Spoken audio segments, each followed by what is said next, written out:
बिस्मिल्लाहिर्रहमानिर्रहीम। आज हम हाइड्रोकार्बन के हाइड्रोकार्बन चैप्टर के नेक्स्ट टॉपिक को पढ़ेंगे इस क्लास में, पेज नंबर 130। तो कल हमने जो अल्कीन जो था वो हमने स्टार्ट किया था। अल्कीन के बारे में मैंने आप लोगों को इंट्रोडक्शन किया, फिर हमने उसके आयोपैक जो नॉमेनक्लेचर था और कॉमन सिस्टम था उस पर बात की थी। आज हम पढ़ेंगे जो नेक्स्ट टॉपिक है वो है स्ट्रक्चर ऑफ अल्कीन। स्ट्रक्चर आप लोगों को पता है, फर्स्ट ईयर में भी आप लोगों ने पढ़ी है कि अल्केन जो था उसमें हाइब्रिडाइजेशन क्या था, उसमें 8 सिंगल बॉन्ड sp3 था। वो हमने प्रीवियस क्लास में भी डिस्कस किया था। इस तरह हम अल्कीन की बात करेंगे, स्ट्रक्चर को, अल्कीन की स्ट्रक्चर को डिस्कस करेंगे लेकिन on the basis of hybridization, ठीक है। लेकिन वो भी आप लोगों ने फर्स्ट ईयर में पढ़ी है कि जिसमें डबल बॉन्ड हो अल्कीन यानी ईथीन जो फर्स्ट मेंबर है उसमें हाइब्रिडाइजेशन क्या था, sp2 था, ठीक है। इस तरह ये क्यों sp2 होगा, आप लोग इसको देखिए स्ट्रक्चर ऑफ अल्कीन को। तो ये अल्कीन का क्या है, स्ट्रक्चर है। यहाँ पर मैंने ड्रा किए, यहाँ पर स्ट्रक्चर को देखिए, उसमें ईथीन जो है ये अल्कीन का क्या है, फर्स्ट मेंबर है, ठीक है। उसमें एक डबल बॉन्ड है, तो कार्बन के बीच में क्या है, डबल बॉन्ड, क्योंकि ये अल्कीन है। अल्कीन का फंक्शन वो क्या है, डबल बॉन्ड। तो उसमें इस तरह होता है कि 1s2p के साथ 1s ऑर्बिटल 2p ऑर्बिटल के साथ मैक्स हो जाते हैं और कौन से हाइब्रिडाइजेशन बनाते हैं, 3sp2। एक कार्बन जो होगा वो कितने हाइब्रिडाइज ऑर्बिटल बनाएंगे, 3 हाइब्रिडाइज ऑर्बिटल बनाएंगे। लेकिन वो 3 हाइब्रिडाइज ऑर्बिटल क्या होंगे, sp2 होंगे। मैक्सिंग ऑफ या जो मैक्सिंग ऑर्बिटल है वो sp2 हाइब्रिडाइज होंगे। आप लोगों को पता है ये जो हाइब्रिड ऑर्बिटल है वो काम करेगी एक कार्बन। ईथीन में क्या है, 2 कार्बन है, तो एक कार्बन कितने हाइब्रिडाइज ऑर्बिटल बनाएंगे, 3। तो ये मैंने ये फार्मूला लिखी है एक कार्बन के लिए, कितने कार्बन के लिए, एक के लिए, ठीक है। तो इसमें 2 है, दूसरे के लिए भी इस तरह होगा। ये 1s और 2p ये 3 हुए, 1 और 2 3 और sp2 तो sp2, ठीक है। तो 3sp2 एक कार्बन कितने हाइब्रिडाइज ऑर्बिटल बनाएंगे, 3sp2। उसको देख ले आप लोग। ये मैंने कार्बन की एक्साइटेड स्टेट यहाँ पर लिखी है एक कार्बन की। इस तरह अल्केन की भी मैंने एक कार्बन की लिखी थी, दूसरी की मैंने नहीं लिखी थी ईथेन में। लेकिन यहाँ पर ईथीन में हम इस तरह करते कि ये एक कार्बन मैंने उसकी एक्साइटेड स्टेट लिखी है 1s2 2s1 2px1 2py1 और 2pz1। इस तरह ये होता है कि एक जो SO होता है वो 2p के साथ क्या हो जाती है, मैक्स हो जाती है। क्या हो जाती है, मैक्स एक कार्बन में, और वो कौन से हाइब्रिडाइजेशन होगा उसमें, sp2 बनाती है। तो 1s 2p के साथ मैक्स होते हैं।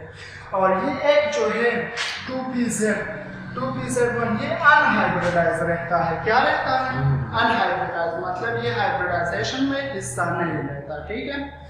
इस तरह ये दूसरा कार्बन, ये एक कार्बन हुआ ईथीन का और ये दूसरा कार्बन। कि दूसरा कार्बन भी मैं इस तरह लिखूंगा कि 1s कंबाइन होकर किसके साथ मैक्स होगा, 2p के साथ मैक्स होगा, 2px1 और 2py1 उसके साथ मैक्स होगा, ठीक है। तो ये sp2 हाइब्रिडाइज ऑर्बिटल बनाएंगे। लेकिन यहाँ पर इसको देखिए, उसमें भी 2pz जो है 1 वो अनहाइब्रिडाइज रहता है। क्या रहता है, अनहाइब्रिडाइज। तो ये 2pz1 और 2pz1 जो है साइड वाइज ओवरलैप करते हैं और कौन सा बॉन्ड बनाते हैं, पैरेलल जो है पैरेलल ओवरलैप करते हैं या साइड वाइज, तो पाई बॉन्ड बनाती है। ये फर्स्ट ईयर में आप लोगों ने पढ़ी थी। तो जो डबल बॉन्ड होता है ये किसकी वजह से बनते हैं, ये जो 2py1 और सॉरी 2pz1 और 2pz1 दोनों कार्बन की साइड वाइज ओवरलैप करती है और पाई बॉन्ड बनाती है या पैरेलल ओवरलैप करती है, ठीक है। तो उसमें इसलिए क्या है, जो पाई बॉन्ड है, डबल बॉन्ड है, ठीक है। तो वो डबल बॉन्ड पाई बॉन्ड है और ये वीक बॉन्ड होता है, ये इस 2pz1 2pz1 दोनों कार्बन की जो अनहाइब्रिडाइज रहती है वो साइड वाइज ओवरलैप करती है और उसे बनाती है। उसमें अगर आप स्ट्रक्चर को देख लें, ये मैंने एक कार्बन लिया है यहाँ पर, ठीक है। तो मैंने कहा कि एक तो s मैक्स होती है कितनी p के साथ, 2p के साथ, और एक कितनी देते हैं, एक कार्बन 3 देंगे, ठीक है।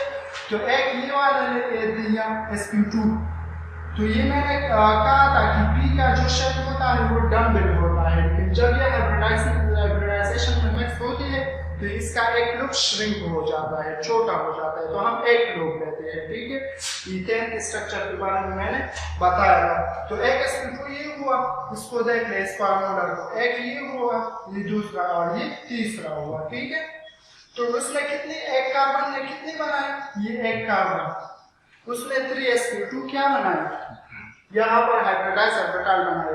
लेकिन एक जो है ये वाला, ये 2pz1, ये क्या हुआ, अनहाइब्रिडाइज रह गया। क्या रह गया, जो अनहाइब्रिडाइजेशन में हिस्सा नहीं लिया उसने, वो हम इस तरह दोनों लोग उसके लिखेंगे क्योंकि उसने हाइब्रिडाइजेशन में हिस्सा नहीं लिए। तो इसको देख ले, ये तो 1 नंबर कार्बन हुआ, इस तरह ये 2 नंबर कार्बन को देख ले, ये दूसरा जो कार्बन है उसमें ईथेन में, तो उसमें भी क्या होंगे, एक हाइब्रिडाइज ऑर्बिटल ये होगा sp2, दूसरा ये होगा और तीसरा ये होगा, और ये एक क्या हुआ, u2pz1, ये अनहाइब्रिडाइज रह गया। क्या रह गया, अनहाइब्रिडाइज। तो उसको देख ले, ये जो sp2 और sp2 है, एक कार्बन और दूसरे कार्बन की, ये दोनों हेड ऑन ओवरलैप करके सिग्मा बॉन्ड बनाएंगे। तो ये कौन सा बॉन्ड बनाया, सिग्मा बॉन्ड बनाया, हेड ऑन ओवरलैप। तो ये सिंगल एक जो बॉन्ड है कार्बन कार्बन के बीच, ये वही सिग्मा बॉन्ड है। ठीक है, दोनों हेड ऑन ओवरलैप करके sp2 कार्बन की मैक्स होकर सिग्मा बॉन्ड बनाते हैं।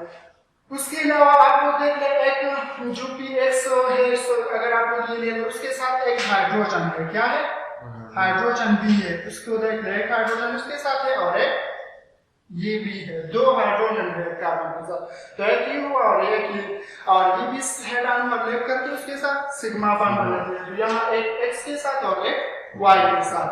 ठीक है, तो इस कार्बन के साथ क्या है, एक तो इसके साथ हेड ऑन ओवरलैप करके सिग्मा बॉन्ड बना, एक हाइड्रोजन ये हुआ और दूसरा ये हुआ, 2 हाइड्रोजन है एक कार्बन के साथ। इस तरह दूसरे के साथ भी क्या होंगे, एक हाइड्रोजन है, उसको देख लो, उसके साथ भी 2 हाइड्रोजन है, क्या है, 2 हाइड्रोजन है।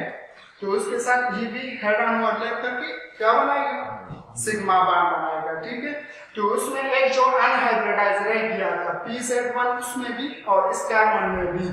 ठीक है, तो वो साइड वाइज ओवरलैप करके क्या करते हैं, साइड वाइज ओवरलैप करके और क्या बनाएगा, पाई बॉन्ड, जो डबल बॉन्ड है वो बनाएगा।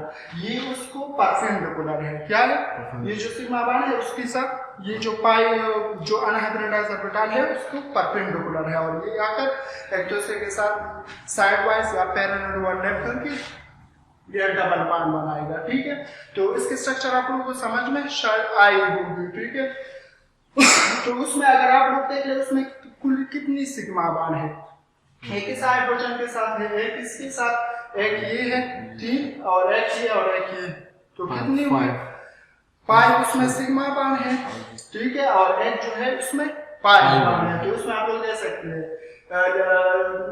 सकते हैं एक ये सिग्मा बॉन्ड, एक 2 और एक 2, 5 सिग्मा बॉन्ड है, हाइड्रोजन 4 हाइड्रोजन के साथ है और एक कार्बन के साथ, और एक जो है डबल बॉन्ड, वो क्या बना, वो पैरेलल ओवरलैप से क्या बना, पाई बॉन्ड बना। ठीक है, तो आप लोगों को पता है कि जो sp2 हाइब्रिडाइजेशन होती है, ठीक है, उसमें जो बॉन्ड एंगल होती है वो कितनी होती है, कार्बन और हाइड्रोजन एटम के दरमियान 120 डिग्री होती है। ठीक है, और उसकी जो ज्योमेट्री होती है वो प्लेनर होती है, और ईथेन की जो ज्योमेट्री थी और एंगल वो मैंने बताया था कि कितना था, जो ज्योमेट्री थी वो टेट्राहेड्रल थी, जो sp3 हाइब्रिडाइजेशन है, और 109.5 जो था उसमें क्या था, उसमें जो एंगल था वो भी मैंने बताया था। ठीक है, फिर आप लोग उसमें देख ले। लेकिन आप लोग अगर उसको देख ले, यहाँ पर कार्बन कार्बन डबल बॉन्ड की बॉन्डिंग कितनी है, 1.34 एंगस्ट्रॉम है। ठीक है, ईथीन की लिए, ईथीन जो है ईथीन। अगर आप कार्बन कार्बन सिंगल बॉन्ड की बॉन्डिंग की बात करें ईथेन की, जिसमें मैंने कहा था, तो उसमें बॉन्डिंग जो था 1.54 एंगस्ट्रॉम था, क्या था, 1.54 एंगस्ट्रॉम था। तो उसकी बॉन्डिंग कम है और ईथेन की बॉन्डिंग ज्यादा है। तो अगर आप लोग उससे कोई पूछ ले, या अक्सर ईटा में भी आता है कि why the bond length of ethene is lesser than the bond length of ethane। तो अगर आप लोगों को पता है कि उसमें मिक्सिंग क्या हुआ है, sp3 है और sp3 उसमें बॉन्ड क्या है कार्बन कार्बन के बीच ईथेन में वो सिंगल था, तो इसलिए वो बॉन्डिंग जो था उसमें हाइब्रिडाइजेशन sp3 था, तो उसकी वजह से बॉन्ड का लिंक ज्यादा था, वो ज्यादा श्रिंक नहीं हुआ था, बॉन्ड का लिंक ज्यादा था 1.54 एंगस्ट्रॉम था।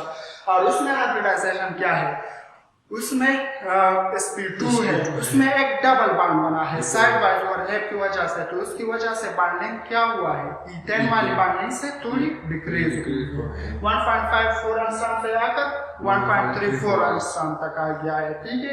तो यही वजह है। उसमें कार्बन और हाइड्रोजन के जो बॉन्डिंग एंगल है वो है कार्बन और हाइड्रोजन के जो बॉन्डिंग एंगल है ये वाला, ठीक है, तो वो होगा 1.09 एंगस्ट्रॉम, ठीक है। तो ये होगा तो ये तो हुई स्ट्रक्चर। उसके बाद हम प्रिपरेशन की बात करती है अल्कीन की, ठीक है। तो ये आप लोगों को जहन में रखना चाहिए कि जो मुख्तलिफ रिएक्शन होती है ऑर्गेनिक केमिस्ट्री में, तो उसमें मैकेनिज्म जो है बहुत लाजमी चीज़ है, ठीक है। उसमें एक ये बात याद रखनी चाहिए आप लोगों को, जो एरो हम बनाते हैं, ठीक है, मैकेनिज्म में, तो वही बहुत इंतहाई अहम होती है। अगर एरो गलत बनाया तो रिएक्शन की मैकेनिज्म सारा क्या है, गलत है। जो प्रीवियसली सेकंड ईयर वाले स्टूडेंट थे उनको मैंने बार बार समझाया था, लेकिन वो नहीं समझे, ठीक है। तो ये बात आपसे या आप लोगों को याद रखनी चाहिए कि एरो जो है वो इंतहाई इम्पोर्टेंट है मैकेनिज्म में, और ये इसके बाद सारे क्या है, ऑर्गेनिक रिएक्शन की मैकेनिज्म है। बुक में नहीं है, मैं लिखूंगा हर एक मैकेनिज्म, आप लोग ठीक से नोट कर लेंगे अपने साथ, मैकेनिज्म सारे नहीं है बुक में। तो अगर आप लोग देख लें तो उसमें इस तरह होगा कि जो इलेक्ट्रोनेगेटिव एटम होगा उस पर ऑलमोस्ट क्या होगा, हमेशा क्योंकि इलेक्ट्रॉन अपने साथ अट्रैक्ट करता है तो वो नेगेटिव होगा, और दूसरा जो इलेक्ट्रॉन होगा वो पॉजिटिव होगा, जो इलेक्ट्रोपॉजिटिव इलेक्ट्रोनेगेटिविटी जिसकी कम। और हमेशा जो एरो का हेड होगा वो इलेक्ट्रॉन से किसकी तरफ होगा, न्यूक्लियोफाइल से इलेक्ट्रोफाइल की तरफ होगा, ठीक है। हेड जो है न्यूक्लियोफाइल से इलेक्ट्रोफाइल की तरफ होगा, हेड किसकी तरफ होगा, पहले भी मैंने बताया था, इलेक्ट्रोफाइल की तरफ होगा, और टेल न्यूक्लियोफाइल की तरफ, ठीक है। अगर इस तरह मैं लिख रही इलेक्ट्रोफाइल है, ठीक है, तो उससे और ये क्या है, न्यूक्लियोफाइल NU, तो इस तरह करेंगे आप लोग, ठीक है। हमेशा नेगेटिव से पॉजिटिव की तरफ क्या होगा, हेड होगा, हेड की इलेक्ट्रोफाइल की तरफ होगा और टेल न्यूक्लियोफाइल की तरफ होगा, ठीक है। जो इलेक्ट्रोनेगेटिव एटम है उसके लिए आप लोग भी इस तरह करेंगे। तो इसमें बस हम जो प्रिपरेशन करती है अल्कीन्स की हम किस चीज से उसे तैयार करते हैं, ठीक है। तो उसमें है by dehydrogenation of alcohol. Dehydrogenation का मतलब क्या है, removal of water from alcohol. जब हम अल्कोहल से वाटर को रिमूव करें तो उससे क्या बनेगा, उससे अल्कीन बनेगा, अल्केन प्रिपेयर होगा, ठीक है। उसके लिए हम टेम्परेचर 170 डिग्री से देंगे और उसमें कैटालिस्ट यूज करेंगे, सल्फ्यूरिक एसिड H2SO4, ये एक्ट करेगा एज अ कैटालिस्ट, ठीक है। तो यहाँ पर आप लोग देखिए मैं मैकेनिज्म लिखता हूँ डायरेक्ट, बस ये जो कैटालिस्ट है इस तरह मैं लिख सकता हूँ। उसमें जो ऑक्सीजन है वो SO4H, ये वाला पार्शियल नेगेटिव मैंने लिया क्योंकि ये इलेक्ट्रोनेगेटिव है, और ये क्या है, इलेक्ट्रोपॉजिटिव, पार्शियल पॉजिटिव। पार्शियल क्यों भी है, क्योंकि बात ऑलमोस्ट मौजूद है, कंप्लीटली डोनेट नहीं हुई है इलेक्ट्रोनेगेटिव की तरफ। जब कंप्लीटली डोनेट हो जाएगा ये बात, तो ये फुली नेगेटिव होगा और ये फुली पॉजिटिव होगा। तो यहाँ पर इस तरह देखिए ये फुली डोनेट हुआ, ब्रेक हुआ, ये इलेक्ट्रोनेगेटिव SO4H बना नेगेटिव, और ये क्या बना, पॉजिटिव प्रोटॉन बना, ठीक है। तो यहाँ पर ये मैंने ली है क्या, अल्कोहल, क्योंकि हम क्या करते हैं, removal of water from what, alcohol से क्या बनाएगा, अल्कीन, इससे हम बनाएंगे अल्कीन, ठीक है। तो इसको देख रहे आप लोग, ये अल्कोहल मैंने ली है, अल्कोहल में ऑक्सीजन के साथ क्या होती है, लोन पेयर, तो इस यहाँ पर जो H पॉजिटिव है उस पर अटैक करेगा, क्योंकि ये पॉजिटिव है, तो हेड मैंने पॉजिटिव की तरफ की है, इलेक्ट्रोनेगेटिव की तरफ क्या है, टेल है। तो यहाँ पर ये ऑक्सीजन के साथ हाइड्रोजन क्या हुआ, एक अटैच था और एक दूसरा भी अटैच हुआ, तो दो H के साथ अटैच हुआ। तो आप उसको देख ले, ऑक्सीजन पर पॉजिटिव चार्ज जनरेट हुआ क्योंकि उन्होंने अपने लोन पेयर डोनेट कर दी, तो उसकी वजह से उस पर क्या है, उसकी ऑक्टेट जो है वो इनकम्प्लीट हो, तो उन्होंने अपनी लोन पेयर यहाँ डोनेट करके और उस पर अटैक किया। तो आपको क्लियर करनी चाहिए कि ऑक्सीजन जो 3 बॉन्ड बनाते हैं तो उसमें वो ज्यादातर क्या होते हैं, ऑक्सोनियम आयन के फॉर्म में होते हैं, H पॉजिटिव उस पर होता है, ऑक्सीजन पर पॉजिटिव चार्ज होता है। तो यहाँ पर इस तरह होगा। तो ये ऑक्सीजन इलेक्ट्रोनेगेटिव है, उसको ये हक है कि ये बॉन्ड ये ब्रेक करे और अपनी इलेक्ट्रॉन ले ले, ठीक है। ये ऑक्सीजन, तो ये ऑक्सीजन जब इससे इलेक्ट्रॉन लेगा तो उस पर कौन सा चार्ज आएगा, पॉजिटिव, क्योंकि इनकी वैलेंसी क्या होगी, एन कंप्लीट होगी। कार्बन तो 4 बॉन्ड बनाते हैं, एक बॉन्ड उन्होंने उनसे ऑक्सीजन में ले लिया। तो यहाँ पर कार्बन पर क्या आया, पॉजिटिव चार्ज आया, क्योंकि उनकी वैलेंसी एन कंप्लीट होगी। उनकी 3 बॉन्ड है, उनकी 4 है कंप्लीट है।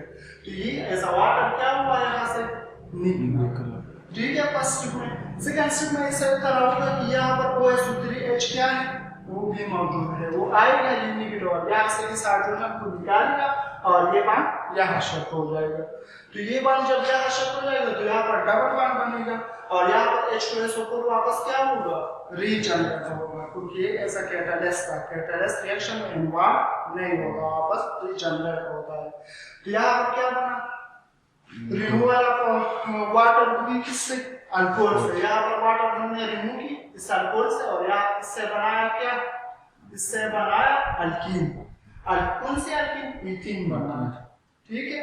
यहाँ पर मैंने इथानॉल लिया था तो उनसे ईथीन बनाया था। प्रोपेनॉल ले लो, प्रोपेनॉल जिसमें 3 कार्बन हो तो प्रोफीन बनेगा, ठीक है, एक्सेट्रा।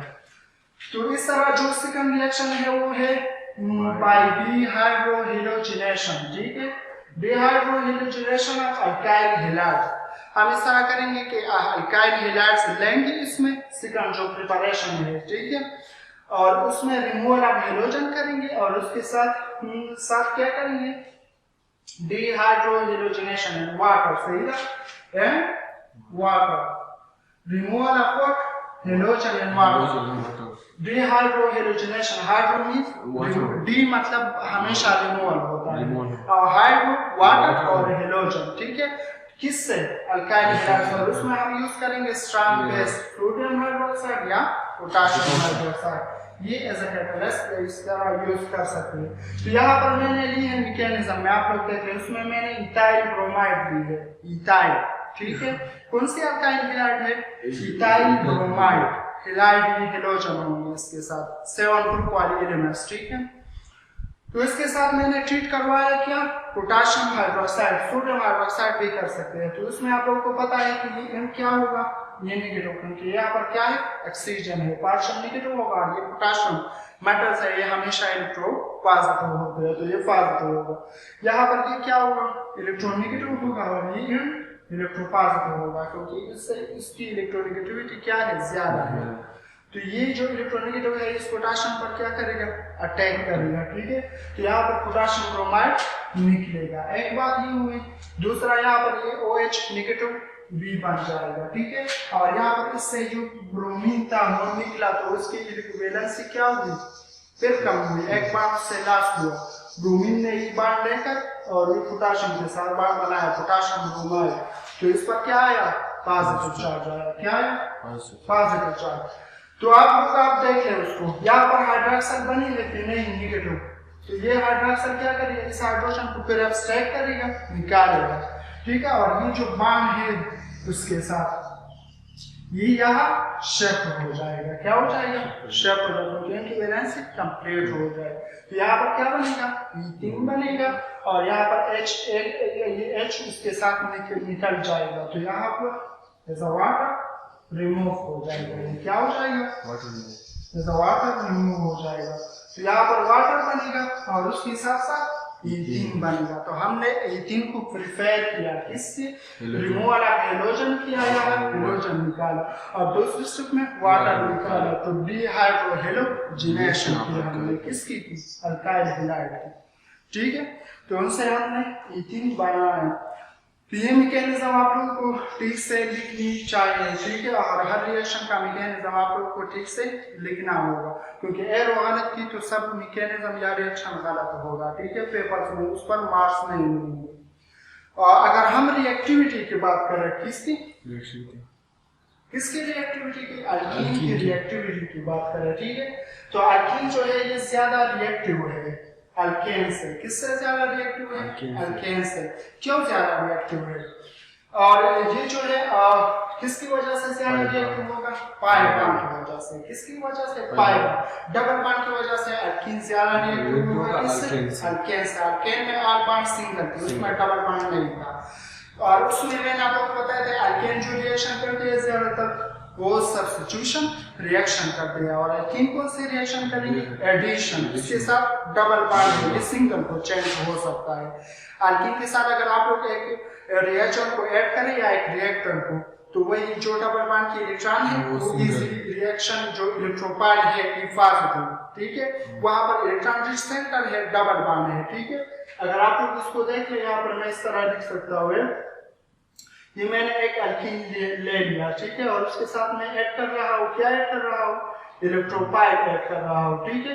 तो ये जो इस तरह ई पॉजिटिव, ठीक है, लिख रहा हूँ। तो ये यहाँ पर ये डबल बॉन्ड जो है इजीली अवेलेबल है इस इलेक्ट्रोपाइल की अटैक के लिए। तो ये डबल बॉन्ड इस पर अटैक करेगा इस इलेक्ट्रोपाइल पर और ये इसके साथ अटैच हो जाएगा। तो यहाँ पर क्या बनेगा? इस तरह ये बनेगा, ठीक है, इस पर ये पॉजिटिव चार्ज और यहाँ पर इलेक्ट्रोपाइल इसके साथ अटैच। तो इसके साथ ये एडिशन प्रोडक्ट बनाएगा। क्या बनाएगा?